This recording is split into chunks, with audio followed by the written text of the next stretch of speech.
কত কিছু চাইলাম পাইলাম না, হুজুর দিল না আল্লাহ, বলে না আপনার সব দোয়া কবুল। তবে কবুল হওয়ার তিনটা সিস্টেম আছে। কয়টা?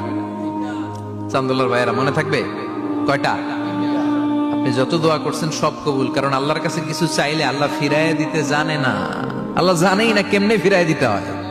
সুবহানাল্লাহ কোন চাওয়া মাত্রই আল্লাহ বলে অ্যাকসেপ্টেড, যা কবুল, দিব দিব না এটা বলতে জানে না, চাওয়া মাত্রই বলে দিব। তিন সিস্টেম। নাম্বার ওয়ান, আপনি আল্লাহর কাছে দোয়া করলেন, চাইলেন, আল্লাহ বলে দিব, বলেই তিনি দিয়ে দেন আর আপনি খুশি হয়ে যান, পেয়ে গেলেন। নাম্বার টু, আপনি আল্লাহর কাছে দোয়া করলেন, চাইলেন, তখনও আল্লাহ বলে দিব, তবে এখন না, সবুর, একটু পরে দিব। কখন দিলে আমার জন্য ভালো, আমার চেয়েও ভালো জানে কে, পরে দিবে। নাম্বার থ্রি, চাইলেন, দোয়া করলেন, আল্লাহ তখনও বলে দেব, তবে এখনো না, পরেও না, কিয়ামতের দিন যেদিন বিপদে পড়বে ওই দিন দেব। যেদিন তোর বাবা তোরে চিনবে না, তোর মা তোরে চিনবে না, বন্ধু বন্ধুরে চিনবে না, পীর সাহেব মুরিদরে চিনবে না, মুরিদ পীর সাহেবরে চিনবে না, ইমাম সাহেব মুসল্লিরে চিনবে না, মুসল্লি ইমাম সাহেবরে চিনবে না, কেউ কাউরে চিনবে না। ওই কঠিন দিনে তোরে আমি বাঁচাইয়া দেব।